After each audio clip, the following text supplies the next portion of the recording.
Hey guys, kamusta na? Pasyal tayo sa Imus Plaza. Ito ang itsura ng Imus Plaza ngayon. Malawak at maaliwalas at pasyalan ng karamihan bago o matapos magsimba. Nung kabataan ko, akala ko si Jose Rizal yung rebulto na nakatayo. Hindi pala.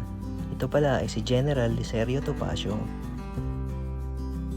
Taas ang kamay kung yun din ang akala nyo. Pero alam nyo ba na hindi ganito ang itsura ng plaza noon?